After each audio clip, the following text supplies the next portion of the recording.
10 minutes then. That's her fault. Yeah. Sorry to be harsh, but Yeah. I'll pull a Baker and like do the Alrighty, we are going to get started. Thank you everyone for coming to the third Muriel Campbell Women and Gender Minorities Subcommittee debate. This House supports universal childcare. As always, we are going to start with chair consultations. Do I have any chair consultations from the floor? Yes, EJ. Did you enjoy conversazione? Oh boy, that's a loaded question. Not particularly, because for the second year in a row, my date didn't show up, which is great. Sorry, that's a bummer, but it actually it is. I enjoy, and I cried in the toilet, and I remember Luella and Catherine got me a glass of water, which was nice. But the crowd was nice. Had a cigarette, enjoyed that. And then stayed at Elizabeth's till about 6 a.m. It was the only time I got drunk all night at Elizabeth's. You're welcome. Thank you. I needed to forget. Yeah, other than that, I guess it was okay. But yes, any other questions? Yes. If you were a bird, what type of bird would you be and why? Is it bird? Yeah.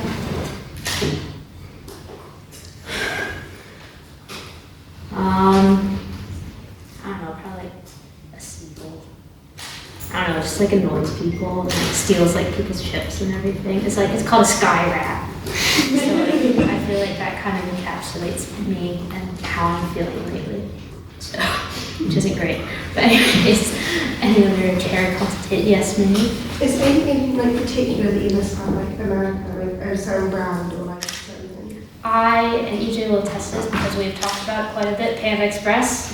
I cannot tell you okay, well actually I can because on my DoorDash, how many times I ordered Panda Express. Chloe's in the wrong room, I don't know where she is. Do you want me to go? Daniel, she's at the front gate, good lord. Check the Instagram, sorry. But, yes, I'm going to bring up my DoorDash because I'll show you how many times I ordered Panda Express when I was in Boston.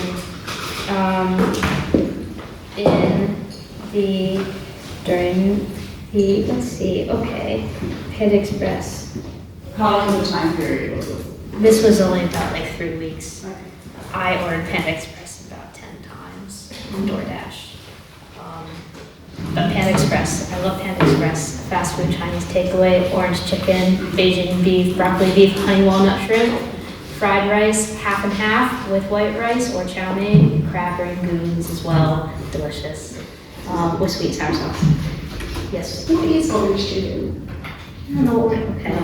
No one knows. Okay, so it's like deep fried chicken and like, it's not really orange, like, huh? It's sweet and sour chicken. It's basically sweet and sour chicken with like an orangey kind of twist flavor. It's delicious though. It's amazing. But anyways, any others? Yes, please. What did you have for breakfast this morning? What? What did you have for breakfast this morning? What did I have for breakfast? Well, I did not necessarily eat breakfast because I got back home at about 6 a.m. because Daniel and I were at his house. No, we were watching YouTube videos and we fell asleep watching Drunk History on the couch. And so I went back to mine at 6 and fell asleep and woke up at about 4 and realized I have to take a shower before I come here. And then I got some beef Thai fried rice from Siam Thai, the new spot Botanic, which is quite good, I must say. It's quite busy today, so it's good that they did well for themselves. Okay, any others? Sharing consultations, yes, EJ. I just know Daniel has like a bunch he wanted to ask me, but Oh, yeah. so let's just. Do we want to back down from? Well, Daniel's not here. Oh. It's a silent. Ops on the Easter Bunny. Ops on the Easter Bunny, like. Ops? Opinions. Oh, opinions, okay. Sorry. That's fine, I'm too old. Do your research. It's true we are. I'm just not like online. paper though. I didn't like it when I was a kid. I remember, I feel like every kid had, oh, you go to a mall and you take that picture of the Easter Bunny in costume, and like, oh, you have, yeah. Did you not have, okay. Well, no, like you would go to the mall as a kid, and you would have, you know, you'd have a picture with Santa, okay? And then when Easter comes around, oh, you have a picture with the Easter Bunny in the Easter Bunny costume, and then you have a picture with the leprechaun as well, during St. Patrick's Day. Yeah, I know. Not her. We did Easter Bunny. Yeah, the Easter Bunny thing. Yeah, it was like in malls all across America. Yeah, it was like a website. Very cool. Yeah. Pretty But cool. you had, yeah, it's terrible. No photo was good photo from that. I don't know. I think of it the same way that I think of like, that I thought of Santa. It's like, why are you coming in my house? Like, why are you leaving eggs around the house? First of all, I don't like eggs either. I think eggs are disgusting. So what's the point? I don't know. Like, why can't I just go buy myself some chocolate? Like, I could just do that. I don't really care for these. Anyways, yes. The Pope of America is quite, can see wisdom from these sense. You know, what is like the best holiday in your opinion? Like Easter, Christmas, not necessarily just from like From a consumer perspective, in both your own like any perspective, but also the listeners. I'm not gonna lie, probably 4th of July. Not even like, because like 4th of July is all year round as well. Like you can buy American stuff. You can buy 4th of July stuff any time of year. You can buy 4th of July stuff in December. Like it's still a Target. Also, I think just the way America monetizes patriotism is interesting. It's just constant. Which is maybe why I moved over here, but you know, that's okay. Yes, sir. If you were to talk about an event in drug history, what would it be? See, because I talked about drunk food last night. Yeah. Let's see.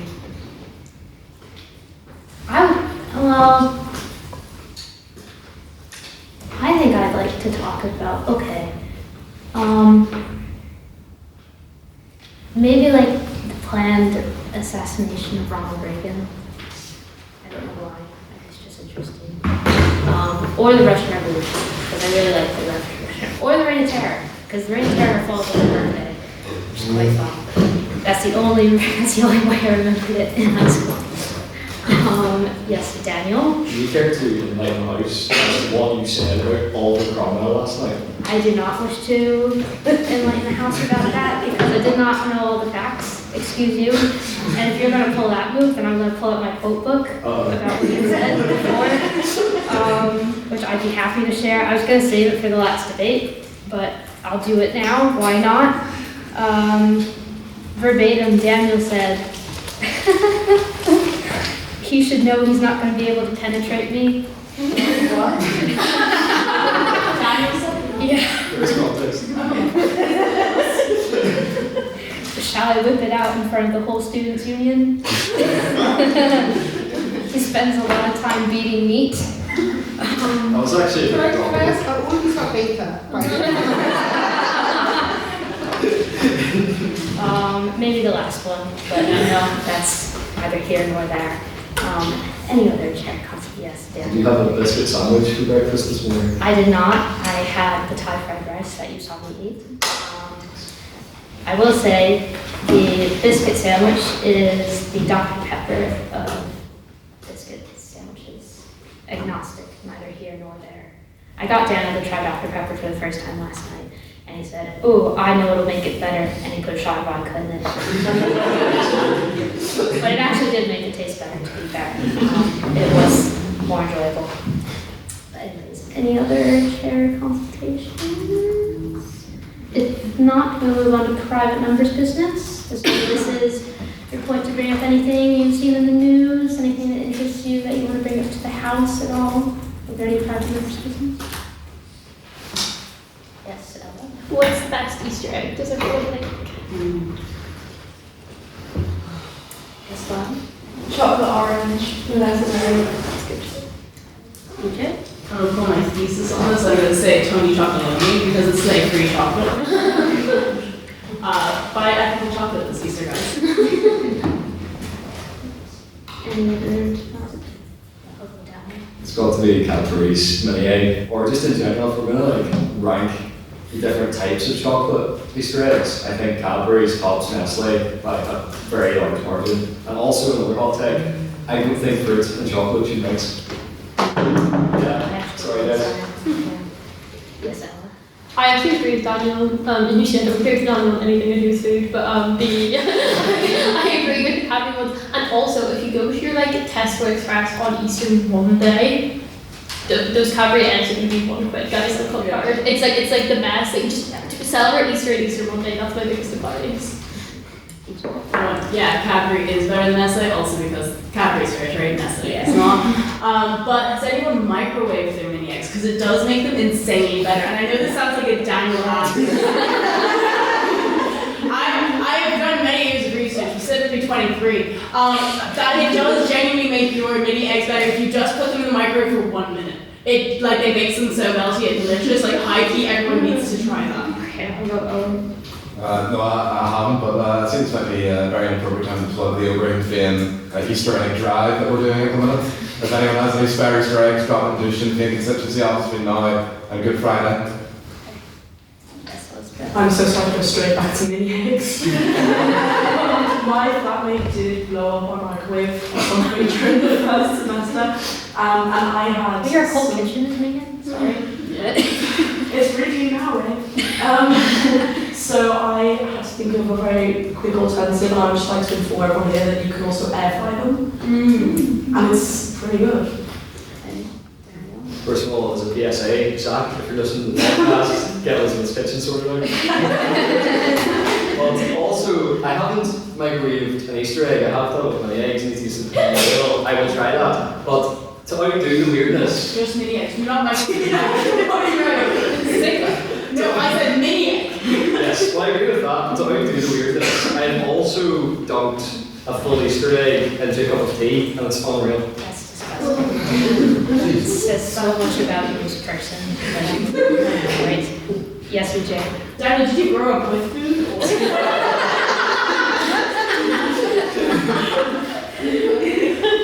No. Any other views? Yes.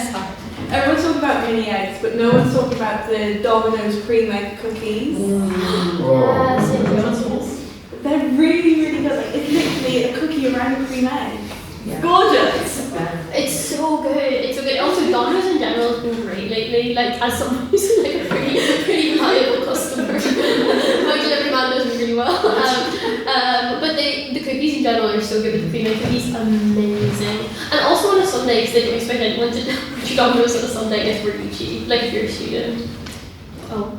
I think, it was last week. My dad offered to get Domino's for the family. He said, "Oh, throw in a few cookies." And then when it came, it was like this weird like sludge of a cookie. Like I bet, like a bit into it, it was just like yucky and all. It wasn't. It's undeserving of cookie status, like on Domino's status.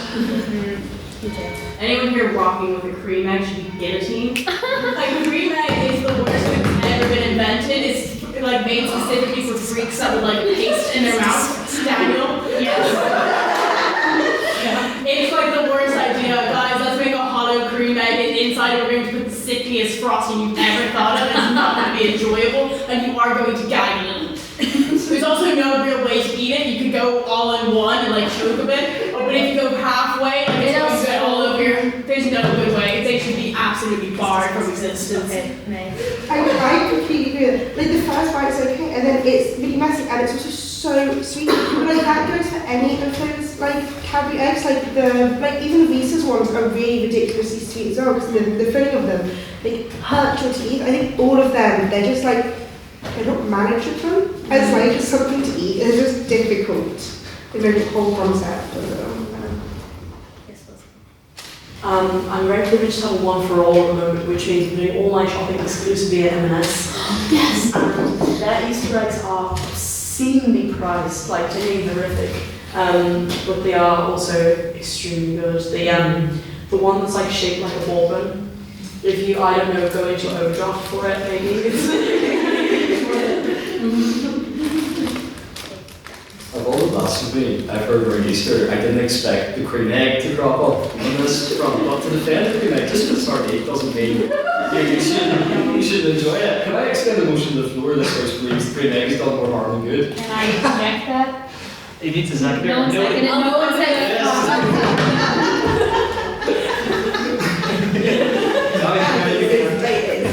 Alright.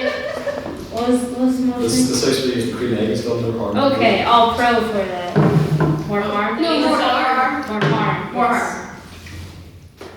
Better raise your hands, like actually 1, 2, 3, 4, 5, 6. Okay, that's 6. And all opposed? 5.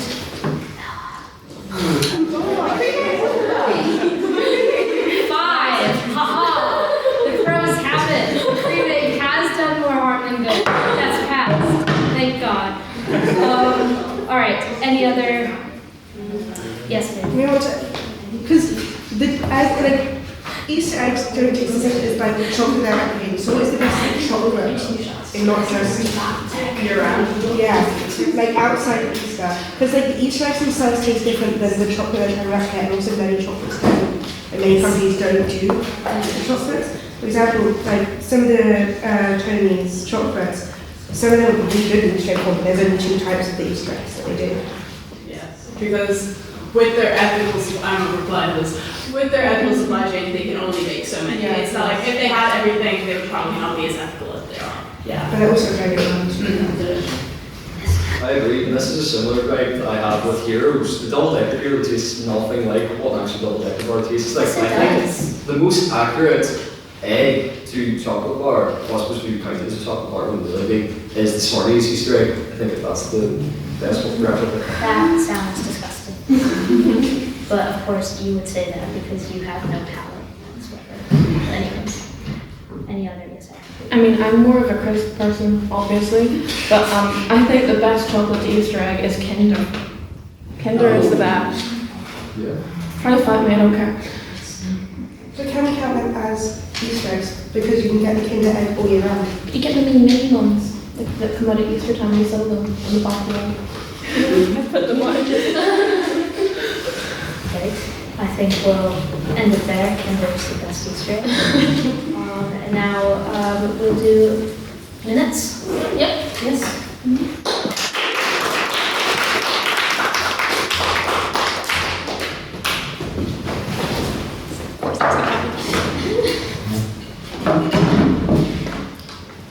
These are Beth's minutes, so don't quote me for that. So on the 11th of March of 2026, the Muriel Campbell Subcommittee convened for its second ordinary meeting to debate the motion the House Supports Universal. We then had chair consultations, which were great, and we also had private members' business, which according to Beth exclusively consisted of Timothy Chalamet-Sander. We then had our vote of prior opinion, which was 8 votes for the proposition, 11 votes for the opposition, and 14 abstentions. First on the proposition we had Isabella, where she discussed that a spinster was something a woman was supposed to be. Being a spinster is the new bachelor. Not everyone wants to be married, no advocating radicalisation. Talk about men being horrible, mansplaining ruins inner peace. They believe getting kicked in the balls is the same as giving birth. Women's rights, yay, and spinsters are artists, activists, and so much more. The most captivating people in real life and fiction. They defy convention and lead interesting lives, and they're divas. Then on the opposition, we had Lyra, wearing her mother's divorce dress, which was this way. She talked about second chance romance, tangled girlies, classy wedding with love of my life at the end of the aisle. She also mentioned you can still get married as a lesbian. There's no true definition of spinsterhood. She talked about Colin and Penelope from Bridgerton, and that the books were better, but also Nicola Coughlin's supremacy, according to Beth. There was discourse about books. Being a spinster drove her mad because a man let her down, often is the part of books, and she was forced, the character was forced into that societal role. This is, from Beth, this is kind of crazy now that I'm reading it. This is like not here at all, guys. We move. Then second on proposition we had Eri. She talked about that it was £260,000 to raise a child, twice the mess with kids and a husband, not a fun life. Money can't buy happiness. She told us to buy stuffed pigeons, and then from my own recollection, there was a lot about pigeons. Like, that's not technical, I just remember the speech being a lot about pigeons. She talked about being a modern spinster is romantic, that freedom is allowed, married and kids are things that aren't that rewarding in the end. Talked about compromise. The mom is the epicenter of the family, the glue that holds the family together. Marriage is inherently patriarchal, takes away women's individuality. That has been so many curse words in this, and I do not need another word fine, so I'm having to censor. She talks about the fact that it spits in the face of society, and you shouldn't mate for life. Okay. Second opposition, Peggy. Spinster definition is out of her prime, not wifey material, insulting whether willing or not, should not center marriage, centering men. Women are never truly out of their prime. Being a spinster indicates that life is over, shows the acceptance of lacking. There's an existence away from men, does not make your identity being undesirable. I'm just going to move on to it. You should value your relationships more, live your life, a man will rise to your level. Spinsterhood is meant to be miserable, so you should be spinster. Then we had third on proposition, we had Catherine, who gave her maiden speech. She talked about marriage is not the only answer. She talked about the fact that her boyfriend Tom is messy and is mega based, according to Beth. World 1, happy life. World 2, happy life is spinster. World 3, sad life married. World 4, sad life spinster. Beth said that was really good BP. God awful husbands on TikTok. Divorce, who is impacted most, often the woman. Cost thousands, emotionally draining, not something that is afforded to certain women. She said if kids are desired, choosing being a single mother is better than being forced to have a man in your house. You only have one life, greatest happiness for lowest risk. Marriage will close doors that spinsterhood keeps open. Marriage is a girl's dream, but in the world with these men, why would we? Then third in opposition, we had Grania. A spinster is a woman who hasn't been picked. It's not necessarily a choice. That's currently my situation. Bachelor is always attractive. Men not being married is an attractive thing. Girls got picked by their parents to be spinsters to care for them. That's the history. The implication that woman has an expiration date is inherent to being spinster. Spinsterhood is life expected. Spinsterhood is a life expected to lead alone, unless you prefer a group of single women. Not every marriage is draining. Where do unmarried taken women exist? You wouldn't change it. Then we had EJ, who's fourth on proposition. Beth says that I should try to summarize her instead of repeating her jokes in a worse way. Thank you, Beth. EJ is the most eligible woman in the nursing home, which I'm assuming is whatever club master's students are allowed into. Like a horror sequence, little old ladies beg her not to get married, advice she definitely is following to a T, unless of course she's marrying Colin Firth. Then discusses TikTok wives and this saw-like relationship they have with their husbands, from being fed dog food to getting a butter dish. We have been exposed to the worst conventional marriage has to offer, but if you dare to question them, then it's, oh, you just don't know him, he's so kind, these are the type of jokes we have, ha ha ha. Women are so often ignored and forgotten about after giving up their career and aspirations to pump out annoying kids with ugly men. Diva is the female version of a hustler. I did say that right. Spinster is the female version of Bachelor. Talks about Leonardo DiCaprio. This is what I think, she says Leo, but I think it's Leonardo DiCaprio. Just mad about aging out of the Leo's age range. Next, fourth in opposition, we had Eri McCrea.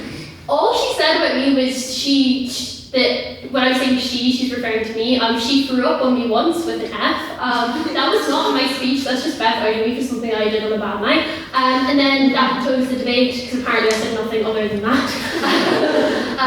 Questions for the proposition, Elizabeth asked one and then EJ and Peggy answered. Questions for the opposition, Elizabeth asked one and then Ella and Isabella answered. Abstaining questions, Ash asked one and Isabella and Grania answered. But we then had the vote on speaker ability, which consisted of 12 votes for the proposition, 17 votes for the opposition, and 6 abstentions. Can I take minutes as read?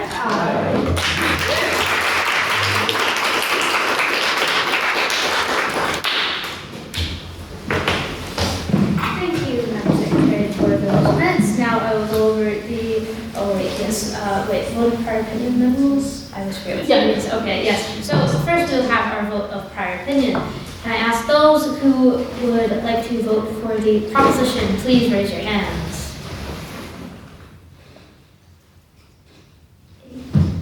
Eight. Yeah. Yeah, I didn't see that. Oh, wait. Yeah. So, 8. All those who would like to vote the opposition, please raise your hands. 1, 2, 3, 4. Yeah, 4. Great. And all those who would like to abstain, please raise your hands. 1, 2, 3. Very good. There we go. All right. So, can I have, do you have the, Oh, I should show you what. It was 8, 4, 3. Okay, 4? Okay, 8, so, 4, 3. so 8 for the proposition, 4 for the opposition, and 3 abstentions. The proposition takes it, and the vote of prior opinion.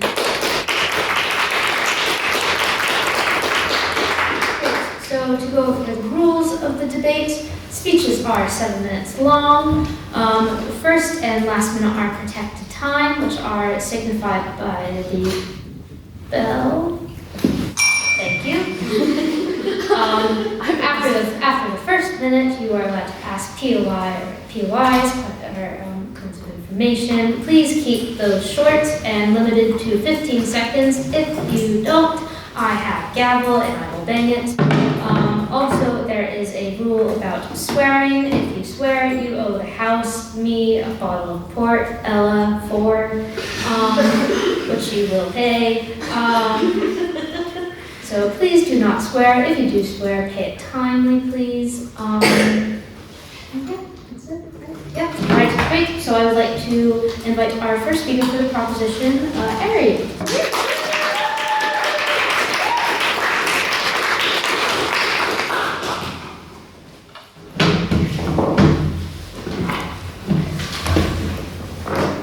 Steve, we're not out of touch with the universal childcare debate, and you don't want to look like a thicky dum-dum in front of all your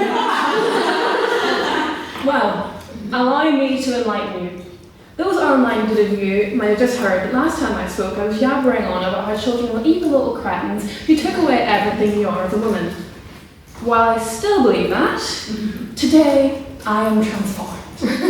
Today, I love children, and I want to see them shine in the best possible way. That is through universal childcare, which, if you don't know, is childcare and early education that's paid for or subsidised for by the government. This takes the pressure off the families and enables the children to have better access to what they need. My qualifications to talk about this are as follows. Number 1, I used to be a child.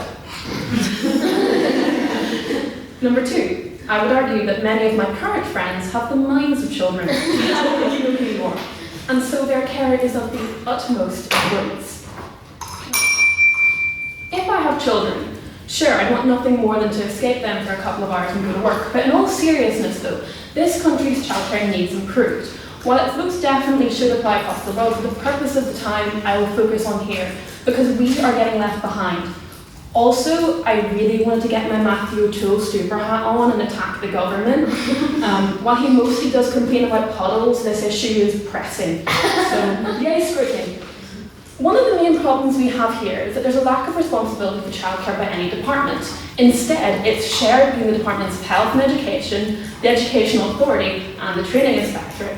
All this does is create an endless cycle of go ask education, go ask health, go ask EA, which is much like what happened in my house when my parents didn't want to deal with my endless questions.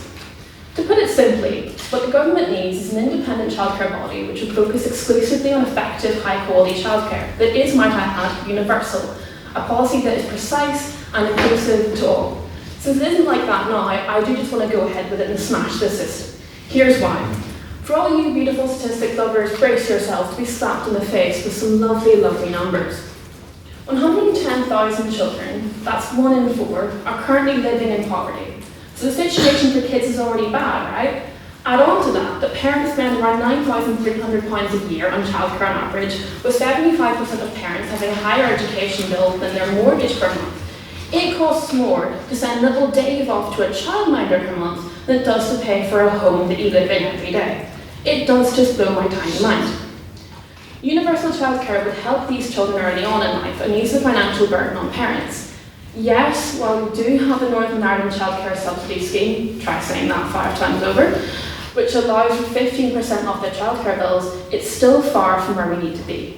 In the programme for government, there's an early learning and childcare strategy in place, which is useless without any action. They've had to have a deadline pushed on them for it, and let's be real here right now, the government are about as useful as the lift in my accommodation, which has been out of service since the first week I moved in. At least they fixed the puddle, right? I'm not just rambling about kids and parents here, but the childcare staff themselves, who play a vital role in this debate. The profession has been slowly dwindling, and while many childminders have doubts over their future, we have to support them too. Universe knows what they've had to put up with these days. A universal childcare policy also means that we aim to be growing up on opposite sides of the class system are now on a more equal playing field. This is especially true for families who have SEN children or those whose first language is in English. This means that the John Smiths of the world will now have the same opportunities as the Bartholomew von Musks. I'm sure they have a lot in common. No, thank you. 28% of that 110,000 children are those with disabilities, which are more likely than average to struggle. These families are less likely to get access to childcare that suits their child's specific needs, and these are the families that need it most, whether it be on respite care and or tailored childcare that would help the child to learn and grow with the key skills. I'm sure we all know a family with an SEN child where the government has simply failed it. If you haven't already, go watch the Northern Ireland Spotlight documentary, it tells you a lot. A universal childcare policy would end this inequity, and if we're going to have one, it has to be a good one which supports the parents and the children, and it needs to be implemented now. Studies have shown that early childcare education and childcare that is high quality help with their well-being, emotional skills and their social skills. And if it's free, that's just even better. And yes, while I understand the argument that many mothers want to stay at home with their children, so they might be hesitant to this policy, 61% of parents have said that if money was no object, they would rather stay at home. And I mean, fair enough, I get it. Bonding with the little ones is important, especially when they're young. But it boils down to the question of choice. It's about having it there if you need it. And that way you aren't always relying on relatives. Because I know whenever I was a kid, I spent a lot of time at my grandfather's house. He didn't know what to do with me and my brother. I know what you're thinking. Brother, I can totally give off only child energy. But he's real, I promise, he's real. My grandfather would just turn on the Antiques Roadshow, throw on some biscuits on a table, and then piss off to his garden. He didn't want anything to do with us. Not every relative is like this, but at a time when my parents had no one else to go to, I just know that universal childcare would have really helped. They had to go to work, they didn't have a choice. And while I'm sure they would have loved to have spent more time with us and spent my brother being an absolute menace, I think I have to legally say that, we have to legally, piss on our siblings, It's simply not realistic in this world to see that as a negative for universal childcare. Moreover, I think the misconception is that when we're speaking about this, people assume that it's about forcing mothers into working straight away when the baby is born, and that's just untrue. Yes, it benefits the economy and empowers women. It's not just about getting rid of important bonding time, it's about offering a safe, friendly environment that would help the kids and even give the parents a bit of a break. It's going to be on their terms, it's not going to be pushed on you if you don't need it, but when you do, it's there. So TLDR, the current childcare situation needs reform, universal childcare is the solution, and if you care about weigh-ins and choice at all, you should vote PROP. Thank you.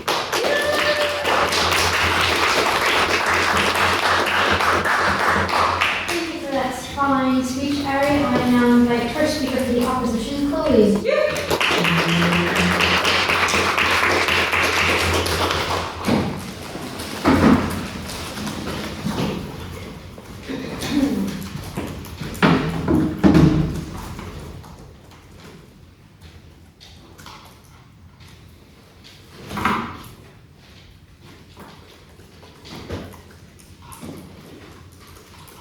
We, on the opposition, firmly believe that while the goal of accessible healthcare is excellent, universal healthcare is not the best way to achieve it. Let me be clear. We are not against people receiving healthcare. We are against a system that places overwhelming responsibility in the hands of the state, often at the cost of efficiency, quality, and long-term sustainability. Today, we will present 3 key arguments. First, universal healthcare leads to inefficiency and long waiting times. Second, it places an unsustainable burden on the economy and taxpayers. And third, it reduces innovation and quality in healthcare delivery. Universal healthcare systems often struggle with demand exceeding supply. So when healthcare is free at the point of use, the demand naturally rises. But resources, such as doctors, nurses, and hospital beds, do not increase at the same rate. So the result is really simple, just really long waiting times. And in many universal systems, patients wait months for specialist appointments or surgeries. In fact, over 50% of patients in Northern Ireland wait more than a year just to see a specialist. And at that point, we're not providing care, we're simply just postponing it. So this isn't just inconvenient, it's dangerous. And delayed treatment can worsen conditions and reduce survival rates. And this is simply just unacceptable. But in contrast, systems with a stronger private sector element allow for faster access because providers are competing, and that capacity expands more flexibly. So the question we need to ask isn't just, is healthcare available, but is it available when people actually need it? Next. Universal healthcare is extremely expensive. It requires high levels of tax to sustain, and that burden falls on working people, businesses, and the wider economy. So when taxes rise, individuals have less disposable income, businesses are facing higher costs, and economic growth slows down. So the key issue is that resources are finite. Governments need to balance spending on healthcare with education, infrastructure, and so many other essential services. Universal healthcare can crowd out these priorities. And not to mention, as populations age, healthcare costs rise significantly. This makes universal systems increasingly difficult to sustain long term.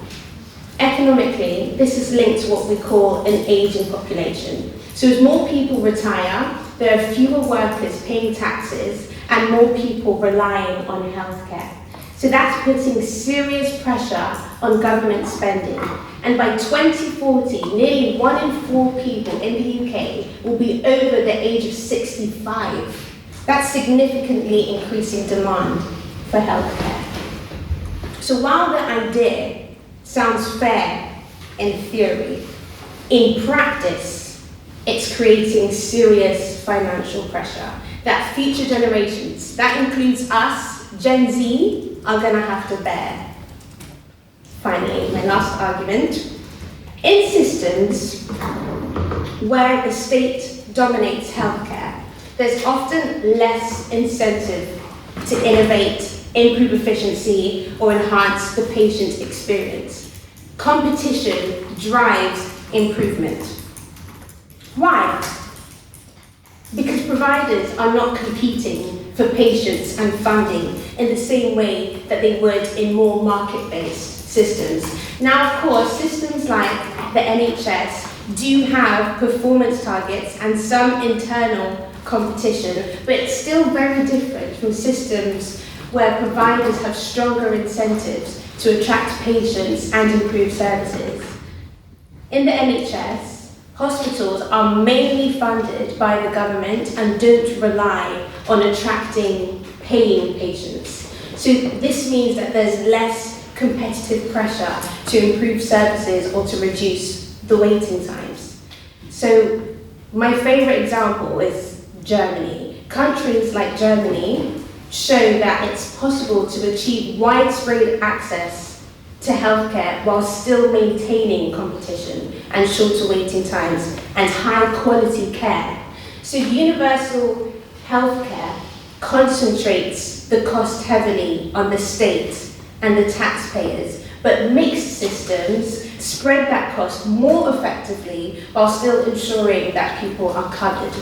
But on the other hand, systems with the private sector involvement encourages the investment in new technology and better service delivery and higher standards of care. So patients are going to benefit from choice and they can seek better treatment options rather than being limited to what the state provides. So when we remove competition, we create a system that is standardized, but it isn't excellent. And in healthcare, excellence really matters, and it can be the difference between life and death. So the proposition will likely argue that universal healthcare ensures fairness, but we need to ask, what's the fairness for? Is it fair to give everyone access to a system that's slow, overstretched, and underfunded, and simply just not fit for purpose? But it's really, true fairness is not just about access, it's about quality, timelines, and outcomes. We believe that there are better ways to ensure access to healthcare, ones that combine public support with private efficiency, rather than relying solely on the state. So for these reasons, we strongly oppose the motion, and we ask you to do the same. Thank you.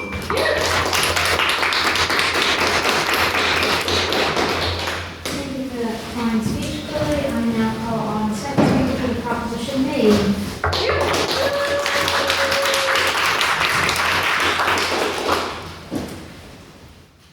So if you weren't aware, childcare is expensive, like really expensive, and yet quite a few people don't even consider the cost before having children at all.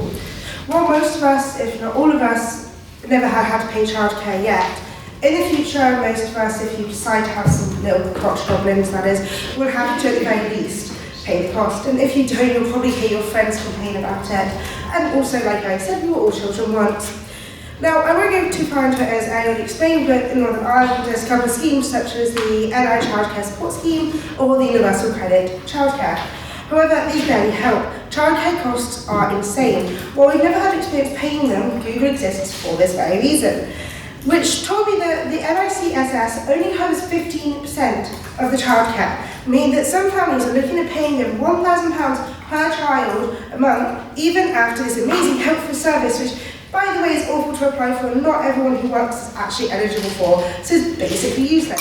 Thank you, government, for yet again your amazing ideas.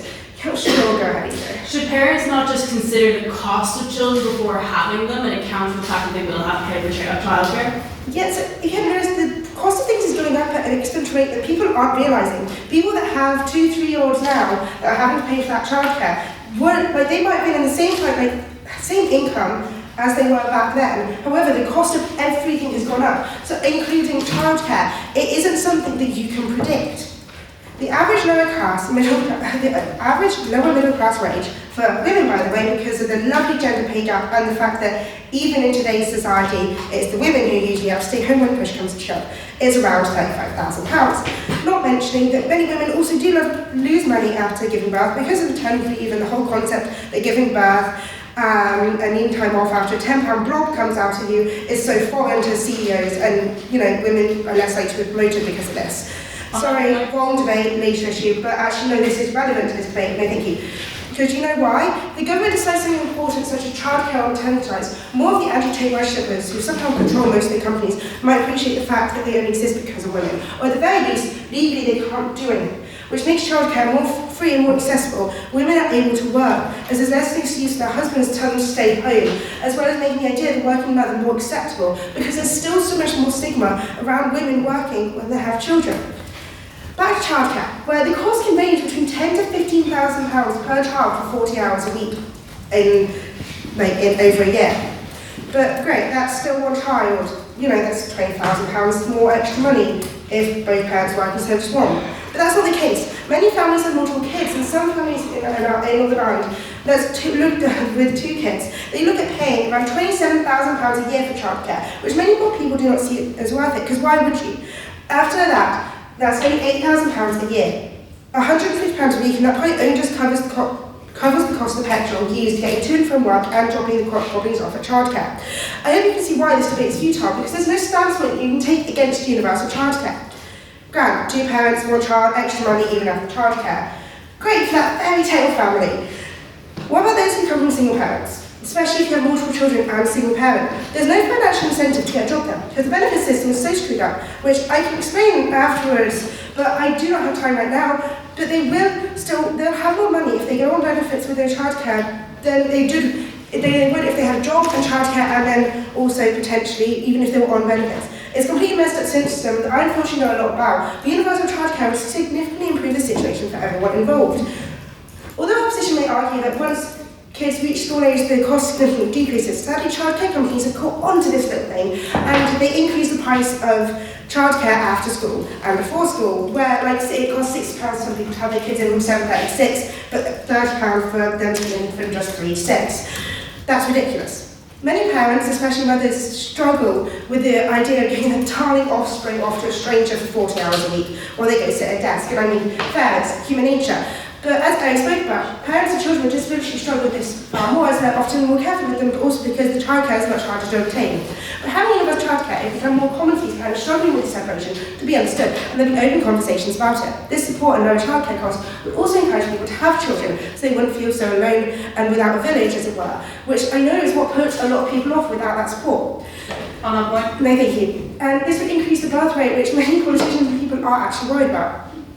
Furthermore, the more parents who can financially obtain childcare, the demand for childcare places will increase. So the childcare places more childcare places are going to have to open, and so childcare becomes even more accessible, which means that there will be more childcare options closer to people's workplaces, which makes the idea of childcare easier to process for parents who may be struggling with separation because of their day goblins are only a hop, skip and a jump away, which of course people don't have to put their children in childcare, but many people probably would want to. Thank you.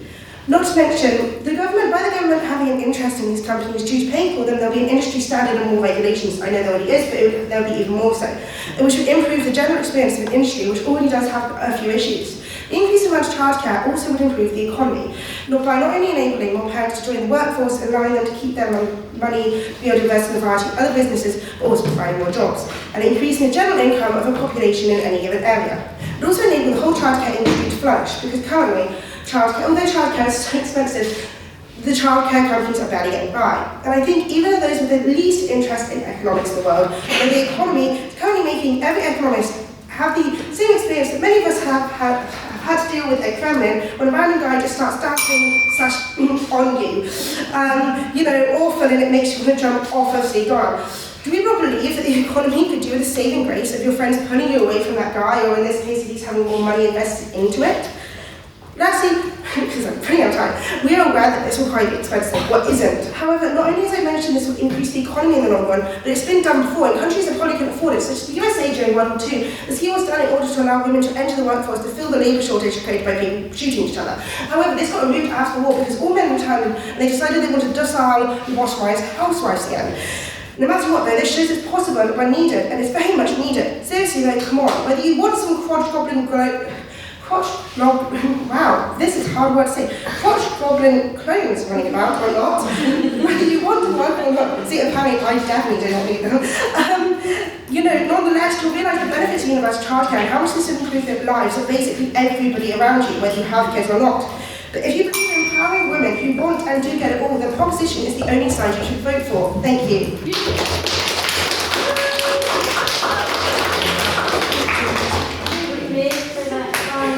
I now call on second speaker of the opposition, who's also giving her maiden speech, Isa.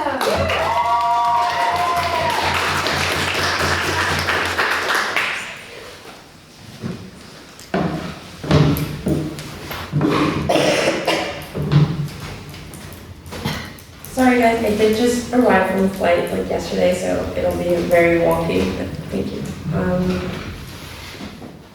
So, good evening to all women in this chamber. That's it. I'm standing here before you all to argue that the world we live in has many, many problems that directly affect women, and universal childcare is not the best solution to these problems. The words inequality and women have been intertwined together since before I was born. So growing up, it was made very clear from the get-go that boys were considered society's golden boy, and that it's designed with only them in mind. So, that's a no for me, and I'm hoping that no for all of you as well. So, then comes the question of how do we change this? Universal childcare falls under the category of a proposed solution to this problem. But before we accept that, we need to understand what problems it's actually trying to solve. since at its core, universal childcare aims to make it easier for parents, especially working parents, which is aka women, aka mothers, to participate in the workforce, to make sure that women get to have their own life even after having a child and not forcefully stuck in only motherly duties. The definition of universal childcare is a system providing accessible, affordable, and high-quality early education and care for all children from a certain age, often at the end of parental leave, until school, regardless of parent income or employment status. So it's a solution that proposes to solve literacy, education quality, and create long-term opportunities for all children. It is also seen as a tool to reduce inequality by giving all children a more equal start in life. It aims to help children with a dangerous home life have a more safe and stable environment. But however, every theory sounds great in practice, as Claire said. Universal childcare tries to solve problems of work, inequality, and child development, but it does so with a one-size-fits-all solution to deeply imbued societal issues. What exactly is universal? The concept of universality is not one-dimensional, especially when coming to provision of a public service. To be universal, it has to be beneficial and to service everyone available without exception. Everyone has to have equal access to benefits and services, regardless of their background or circumstances. So I do agree, universalism has the potential and possibility to reduce inequality. But universalism has proven to be inefficient, as it provides benefits to those who may not need them and does not address the root causes of inequality. Universal childcare is a solution that is set up to try and help change these historically entrenched societal issues.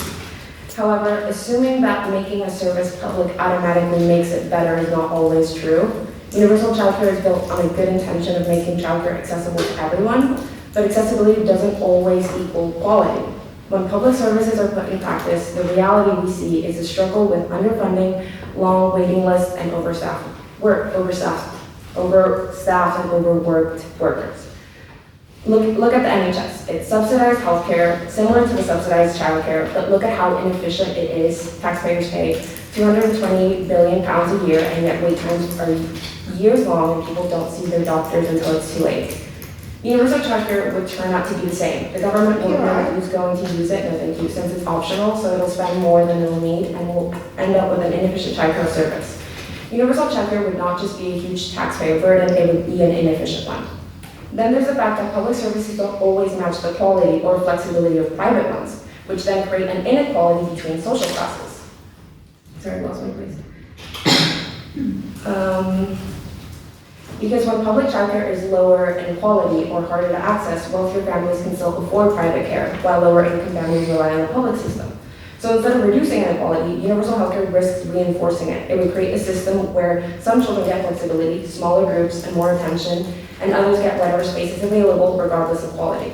So even if childcare is subsidized or free, that doesn't mean it's the best or most effective solution. Because a policy isn't successful simply because it's universal, which is proven to be inefficient. It's successful because of the quality it has, which is quite nearly impossible to guarantee in a public service. I mean, when thinking about the mothers this solution is trying to help, why would mothers feel comfortable leaving their children that are close to infancy in a daycare where the staff is spread too thin to the point where they could endanger children and where the building has a potential hazardous chemical leak with because of low funding? Also, why do we want to live in a society that forces women to choose between risking our child becoming the Hulk due to possible gamma exposure or being forced to give up our lives to raise another? Why are we encouraging people to have kids when there is an overpopulation crisis? Universal childcare is being presented as a guarantee that life will be a utopia for women, but it's actually a glass ceiling and not really addressing the fundamental issue this patriarchal society is creating for women. Universal childcare is not challenging the main problem. It's distracting us from the real one, men. Universal childcare is trying to fix all these inequalities, but it's operating inside a system that creates that inequality. Because the issue isn't just childcare, it's the structure of the society we're trying to apply it to. Childcare is a system, while the system is a disease. We live in a society where caregiving responsibilities have historically and still disproportionately fallen on women. That's not accidental, it's the result of the long-standing social and economic structures that shape who works, who earns, and who cares. Even with universal childcare, workplaces still often expect long hours, constant availability, and those expectations were not designed with mothers in mind. yet we are still expected to comply with them. And childcare won't remove the burden that many working mothers still face in their home. It doesn't address who is expected, mostly forced to, cook, clean, plan, and manage the household. Instead of trying to bridge this unequal gap women face by being mothers, it risks adding another layer on top of it. By building solutions around existing systems, we accept those systems as fixed. If workplaces still expect long, inflexible hours, if caregiving is still undervalued, and if women are still expected to carry the mental load of parenting, then why are we really solving anything? So please oppose this motion. Thank you.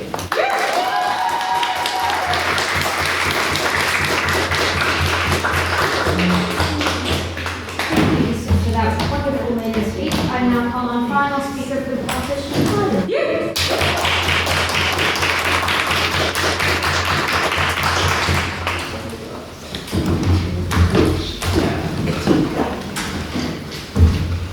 Right, the pressure is on tonight, guys. I signed up for this debate and phoned my mum and went, hey, why are you visiting me at Easter? Let's come to you speaking of debate. And spoiler alert, she said yes. I also want to preface this by saying that I don't want kids. Like, simply picture a big neon sign above my head with I don't want kids in all caps and multiple exclamation points. I really, really don't want kids. And I can see most of you now going, but why is she standing up for advocating for universal childcare? The short answer is, like Eri and Maeve said, we were all children once. Yet I have the slight advantage of 3 younger siblings aged 6, 7 and 8. So believe me, I know what I'm yapping about here. As I was talking to my mum about this speech, she pointed out if we wanted to put my sister in the after-school club, it would be £9 for 2 hours. Now, not that she'd be going every day. I know she loves her grandpa pickups on Fridays. But hypothetically, let's say she was in 5 days a week. That's £45 a week. That's the same price as 10 double rum and cokes in the SU. Or double vodka Red Bull if you are that way inclined. I think you're a psychopath if that's your drink of choice. So I found myself asking, why should my parents pay someone £45 a week to hang out with my sister for 2 hours after school, when I would watch her for a whole day for a mere bag of mini eggs? I'll take 2 for tomorrow, it's a sleepover. We have a lovely family friend who works as a teaching assistant. However, his salary only just covers the childcare for her 2 kids. Something is messed up in the system. Is it the cost of living crisis? Is it the lack of funding in the childcare sector? Or is it an insane and unfair mix of both? I think it's the insane and unfair mix of both cost of living and underfunding. And for anyone who says anything about grandparents, I know it's not an option, because my mum's parents live 8 hours from us. And some families will have grandparents living in different countries. It's never that easy. Now, those of you that know me know how proud I am to be Welsh. I did hear about the Wales scandal last week, and all I can say is shame, resign. Yet, with the elections coming up in May, I've been paying close attention to current politics in Wales. One post in particular caught my eye a few days ago. Plaid Cymru, the Welsh Independence Party, for those of you who don't know, put up a post on their Instagram outlining their childcare policy. Plaid promised universal childcare to children in Wales between 9 months and 4 years. Now, currently in Wales, universal childcare is only available for children between the ages of 3 and 4. They promised a minimum of 20 hours a week for 48 weeks of the year, compared to the current 20 hours a week for 39 weeks. Please bear in mind that the full school year is 39 weeks. Through this, Plaid hopes to help support families with the cost of living and help parents re-enter the workforce, which is key. Because when I was younger, my mum couldn't go back to work because it would cost us more as a family per return to work than if she stayed to stay-at-home mum. Most childcare facilities require an advance payment for the month coming up. As an example, if you started a new job in May, the childcare fees for May would be paid in April, and the fees for June paid in May, meaning you would pay for 2 months of childcare before receiving your first paycheck. It's just not logistical. It's really messed up, guys. And it's not just women that universal childcare would be helping. There's paid dads, widows, single parents. They help everyone. Now, this bit of the speech I wrote last night while watching Cheaper by the Dozen, And to me, nothing screams we need universal childcare more than the dads trying to juggle a career as an American football coach and 12 kids while mum's away promoting her book. Now, please bear in mind that this movie came out in 2003, but geez, if childcare for just one child back then averaged between $100 and $150 a week, it must be worse now. And it is. Well, it varies from state to state. Today, childcare costs in America average out at around $300 per week. And let's say a family needs childcare every week of the year. That's just over $15,000 on childcare for one child, and that's roughly £11,300. That's money I could be spending on fun things. That's money I could use for my travel ambitions, or more importantly, fix the crack that's currently in my laptop screen. Well, stress reading an article on BBC about an hour ago, to make this speech longer, I read about a flagship government policy offering 30 hours of free childcare from the age of 9 months. However, a woman from West Yorkshire said that the system was unfair as his son was born mid-April 2025, but they won't receive any funding for him until the April of this year when he turns 1. Meaning that at the moment they are paying £800 a month for childcare. She said if they'd been born 18 days earlier, they would have received abundant hours from January, and that would have dramatically changed their monthly costs. I think I'll try and wrap this up now quickly. But basically, my point is, my parents don't pay for my sister to go into childcare because it's cheaper to run down to Tesco and buy me as many bags of mini eggs as I want, even in the cost of living crisis we're in now. So as I wrap this up, I urge you to vote Prop, who only want universal childcare and a return of 10p for adults, because we all know the cost of living crisis is mostly to blame here. Thank you.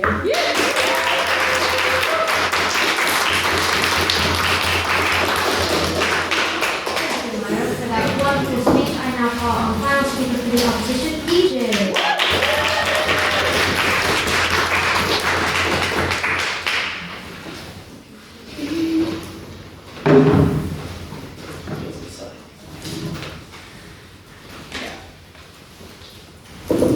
Lady! Oh, it's majority of men tonight. As opposed to the speakers. Well, I guess we'll see how this goes down. As a wise philosopher who is now dead to us all, once so eloquently put, yes, I do the cooking. Yes, I do the cleaning. Yes, I keep the nana real sweet for thy eating. I can only assume she means the abbreviation for bananas is in the nutritious fruit. Tonight I'm here to solidify for you that this House should not support universal childcare for all the reasons as mentioned by my fellow delicious opposition, because it will become just another low-quality public service that we are all hesitant to avail of, and if we had the money, of course we'd still go private. What's more, it still fails to address the pressures on women regarding childcare in our patriarchal society. But me, I'm here to provide you the alternative. Because remember that universal childcare is not our only possible solution. I'm here to offer you something so much better, worth of your support, because unlike the given premise of universal childcare, this idea eradicates the disproportionate amount of unpaid labor women carry out in the home. It makes women far more successful than men in the workplace. It topples the patriarchy, and most importantly, it dishes out some sweet, sweet revenge. You see, ladies and gentlemen, it's time we rise up and realize that now is not the time for universal childcare. Now it's men's turn to be forced into the home and buy childcare, the cooking, and the cleaning. Yes, welcome to our new utopia, the matriarchy. Alternative names that I'm workshopping include, but are not limited to, the Matrix and the Handmaid's Tale.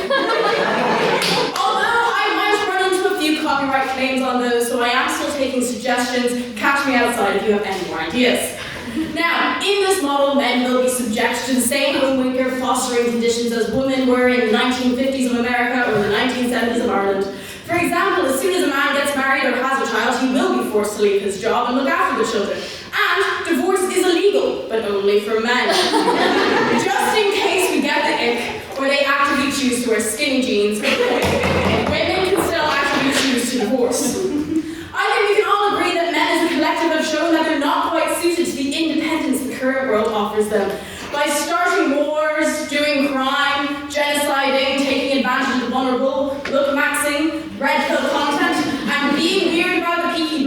the extent that they all went and got the same stupid bald on the sides, runway strip Brazilian haircut. Think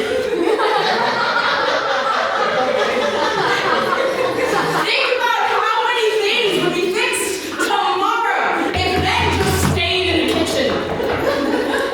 Men used to die more, but now they're making me peg them and pay them off. So the roles are already basically reversed, so why not take advantage of it? Let's flip it around fully and make men the domestic goddesses they've been on their knees begging us to make them. I'm sure you see no downsides to this model, as it allows children to be taken care of full-time and will solve countless issues in our current society and international politics, not to mention it enables girl boss maxing. Women will be the most successful they have ever been by exploiting men for domestic unpaid labor. Think of the freedom we have to never worry about children holding us back from our hopes and dreams, living in a world where having a child does not risk your professional success. Under this model, as women, we can finally have our cake and eat it too, never having to choose between a career or starting a family again, thanks to our new legion of house husbands. What's more, if that family does start impacting your success or your mental health or your general aura, or you want to start banging your much younger secretary, classic. We as women and mothers can now pop out for milk, or run down to the corner store for some cigarettes, and leave those 3 burdens and a house husband behind, and find a new life in the dairy aisle. Because despite what Ray might tell you unprompted in a dark corner at Lavery's, there actually aren't enough deadbeat mothers in this world, and my model seeks to change that. But what about the children who don't have a house husband to take care of them, or a career relationship where there is no man present? Well, while I don't support universal childcare in this model, there will still be some state-provided childcare in certain instances to maintain men's place in the home as per the new Irish Constitution. which in this model would also care for gay relationships. I also think a new mail-order mail service could work quite well. Where if you don't have a house husband to stay home, like a public defender, one will be provided for you by the state. Most particularly in queer relationships, because the lesbians and bisexual women will simply be too busy running their organic matcha cat cafe/tattoo parties. And we cannot, under any circumstances, distract them from what they were put on earth to do. Society would crumble. But what if men get male hysteria, or the other illnesses of women at the time? What if they don't want to do the nurturing, or what if they're just not good at it on purpose? Don't be silly. There were plenty of housewives that weren't cut out for it either. We'll just simply do as they did, and the men that don't comply will be given the option of a lobotomy, being sent away to live on a farm, or being given a strong prescription of Xanax and a vibrator. But why this over universal childcare? I'm gonna get this. Well, as we discussed, universal childcare won't work under the current patriarchy, as even with work-from-home solutions and daycares, as soon as children come home, working women are forced to put their careers aside in favor of unpaid labor and childcare disproportionately.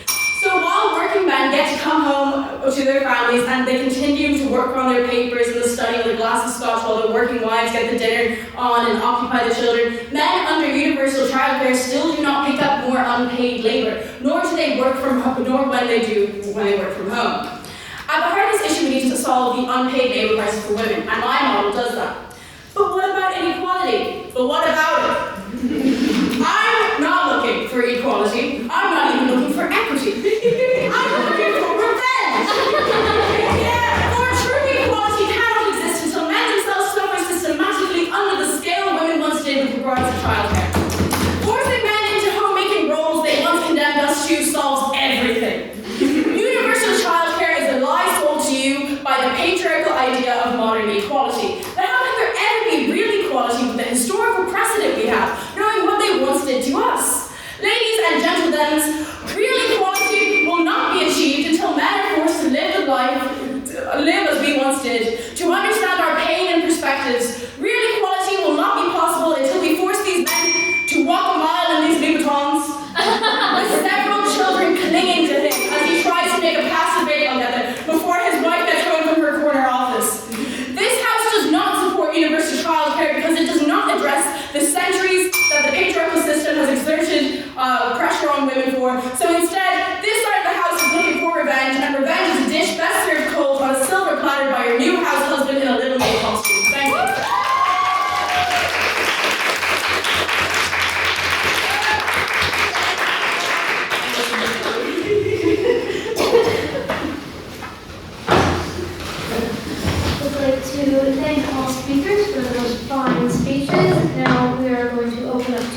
questions. So are there any questions from the House for the proposition at all? Yes. So what system are you actually going to propose? Because I've just heard all of the moaning, all the complaining. What are you actually putting forward that is feasible? It would be a system where there is, there's two options. Either there's state-funded nurseries that are free to attend, such as there is schools already and the hospitals, for example, or it is childcare that you then get paid back for, you pay for it and then it gets paid back to you in 100% of the way. But we were moaning because we had to explain why we need it. There is, yes, because there is so much wrong with it, but that needs to be laid out before we can propose new ideas. And I think the new ideas are quite self-explanatory in what's going to happen, because at the end of the day, there's only a certain amount of ways that it can be taken out, rather than, because there is only so many ways that it could be carried out, which are all quite self-explanatory. We did talk about it a bit, but we did also have to explain the reasons why, which I think we did quite well on our side. Response from the opposition? Yeah, our model works really well. Simply, hey, it worked for thousands of years. We're just replacing the people that are doing it. It's their turn to do it. Any questions for the opposition at all? Can I ask one? Yeah. It's fascinating, the concept of the role person leaving the men at home. Me and my husband share responsibility very well. I mean, had food poisoning, he knows how to operate both an iron and hoover, he came very well trained by his mother.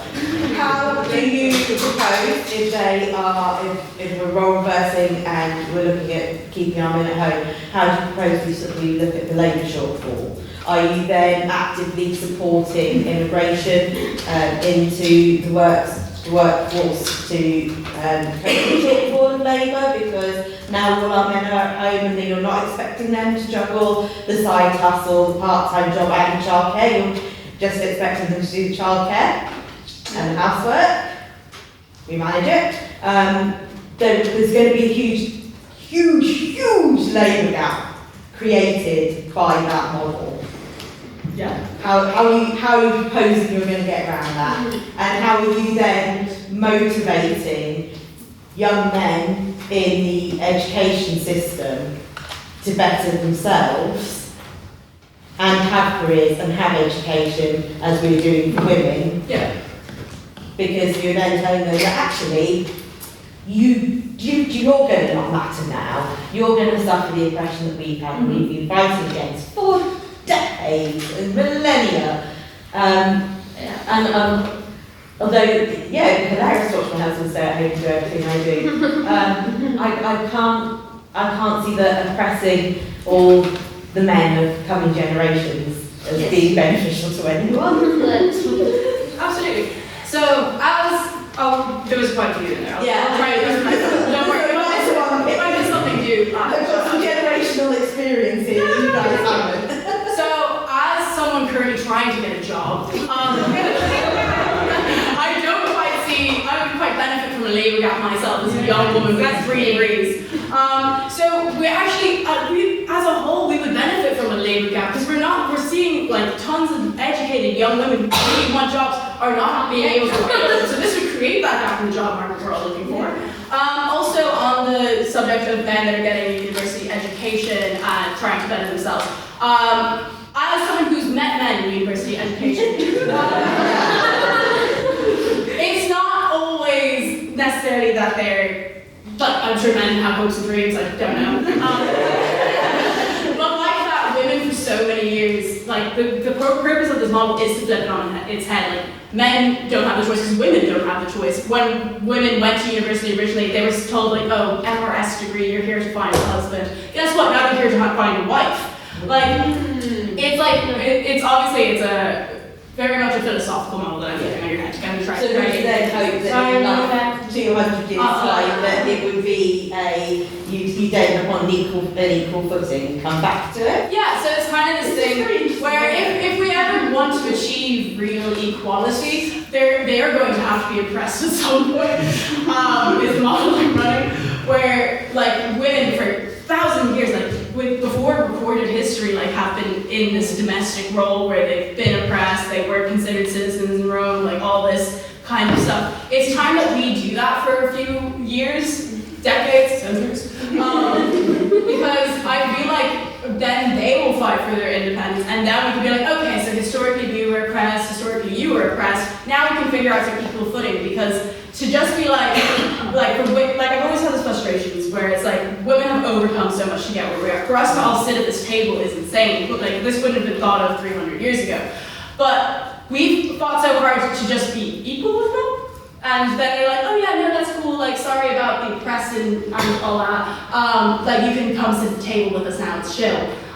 So it's kind of a case of like, now we're just equal, but like, there's always going to be some inequality because of historically how we were oppressed, and historically how we were viewed, and historically how we've come up, and there's always going to be men that view women in this historically oppressive sense. So it's time that, like, women get to go with that, and I feel like it has to be flipped on its head for a few centuries to do that. Right, response from the I'll take that one. I think if that is like the society and the world we live in, I think I've seen enough mass lesbian fireflies on my TikTok to know there will not be a shortage. We will be in sick hands. And then do we have an abstaining list? Can I ask what you know? Yes. I think the concept that was brought up, and all the speeches on both sides, whether women can have it all, like that was something that a lot of people talked about, like, and I do think it's a really interesting one, because I think like when I was growing up, like I know I'm still growing up, but I'm not mature yet. But in terms of when I was a kid, it was like the whole girl boss feminism thing. It was like, women can have it all. And now I think the thing now where it's like, I think a lot of people have realized that like probably not. Like it's ridiculous to ask a woman to, I'll go really quick, sorry, I'm getting tangled. But the advertising initially was you were having it all if you were doing the exact same hours, the exact same job as a man, and then being expected to do all the childcare. Is that having it all, or is that uneven? Because I think it's uneven, and I think it was false advertising initially. But is there a way for us to have it all in a way that isn't uneven? In the way that, like, because the whole woman can have it all, girl boss maxing thing actually was like, guys, why don't you contribute to household income as well and do all the work in the house? And it's like, I would want to know what both sides think about the concept of women having it all, and also in relation to universal childcare. I think we'll start with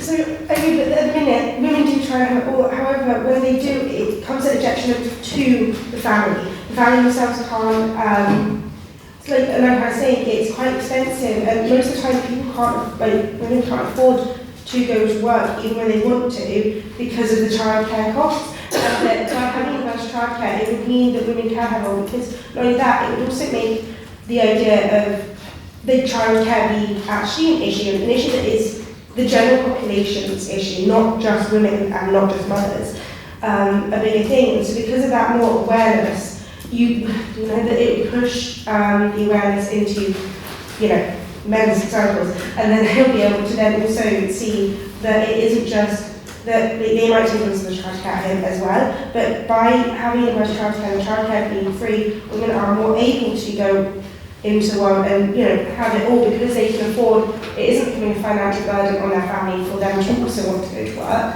but also they'll be able to afford the hours for them. Even if they're working 4 days a week, the child could be in the childcare for 5 days a week. So even if they are expected to do a little bit more, because actually, one, I love your idea. It's not feasible. And at the end of the day, it potentially still might fall onto women, or even actually anybody, because men might be the people that stay at home, but whoever's on 4 day a week, their child can still be in childcare for that 5th day a week, so that the housework child can get done by whoever is at home during that day. response from the opposition. Yeah. So I think a big part of it, like where women have always suffered this inequality when it comes to childcare, and even universal childcare will not address it, is that men are not socialized within our current patriarchal society to take care of children. Like, women are given baby dolls when we grow up, whereas men are given Transformers. So it is an interesting concept, which is why I went for this, the side that I did, because in order for us to have a childcare model that works where both parents are doing so equally, I do argue that men will have to be socialized to be the main caregiver for some generations. And then eventually we can talk about a 50-50, because even in relationships that they're like, oh, we do 50-50 childcare, when you list them, women are still doing substantially more. Like, I love my parents, don't get me wrong, but they say they take very 50-50 chances to it. But my mum worked for my dad's company and then was taking care of the three of us plus all my cousins that live with us. So that was a substantially longer list of things doing at home, whereas my dad went to work, came back, dinner was on the table, and went to bed at 9 after watching Anti-Switcher. So it's like, there's always, there's an inequality within society as we have it now because of the historical precedent I talked about. And I think, once again, with feasibility, like, we are going to have to address that in a major way. We don't quite have to go to the extreme of enslaving men, but I would like to. I would like to. But like that, it's to talk about how socialization and this kind of stuff does result in inequality in childcare. And like, this is one of perhaps maybe unfeasible ways that I'm talking about, like, socializing men so that they start also on childcare, and then in 3,000 years on this day we can talk about having an equal setup for parenting, or a setup that works for each household. Like, I think in patriarchal society, even matriarchal societies, a society where there's a dominant gender, there is going to be inequality. So it just comes down to, when will we have true equality? That's when, you know? I think we will, no, questions, sorry.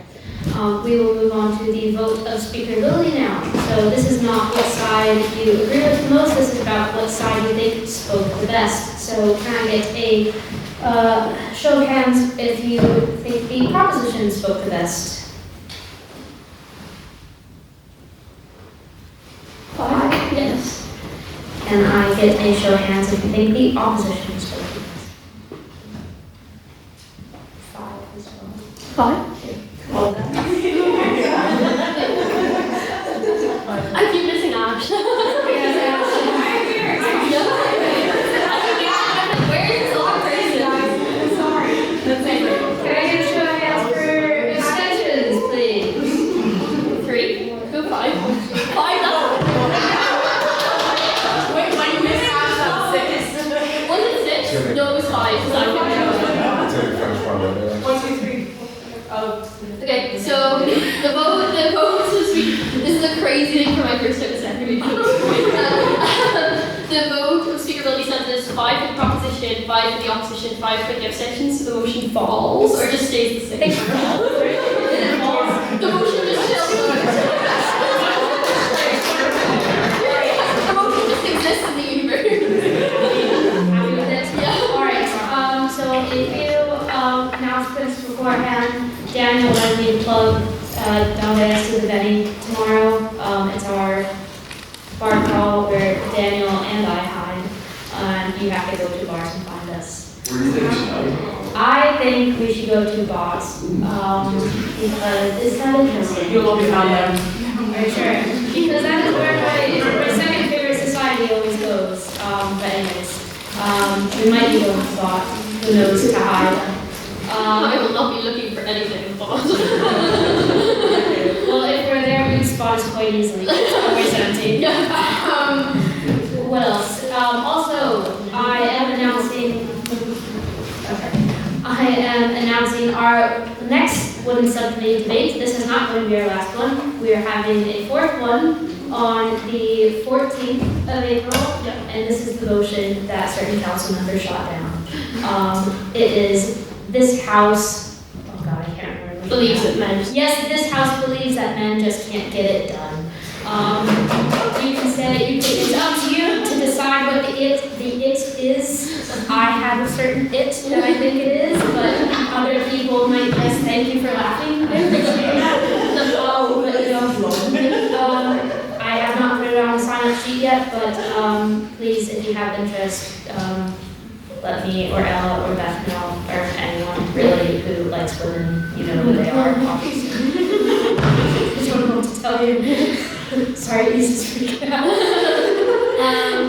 Anything else? Oh yeah, so the debate's on Thursday, guys. So if you're in Belfast, please come. Because it's Holy Thursday, so it's going to be hard to get turnout. You probably heard me saying this, but it's our last sock collab, which is great. So it'll be part of the breakfast attorney, so that means that they're eligible for the Dun Dyfedi Cup, Dyfedi Cup, the DD Cup, the DD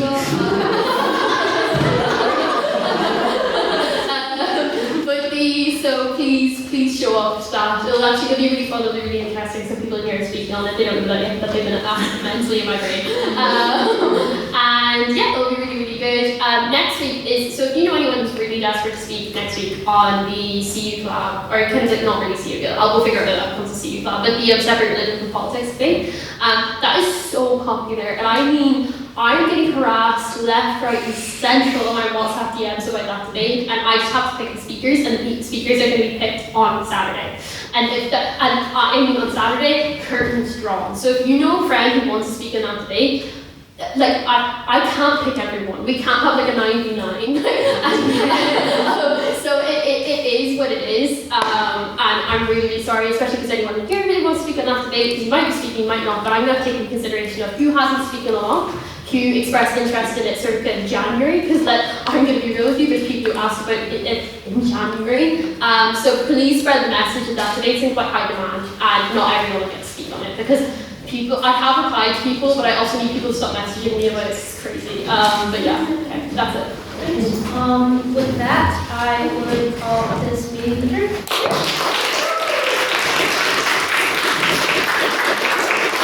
And speakers take round for photos as we usually do.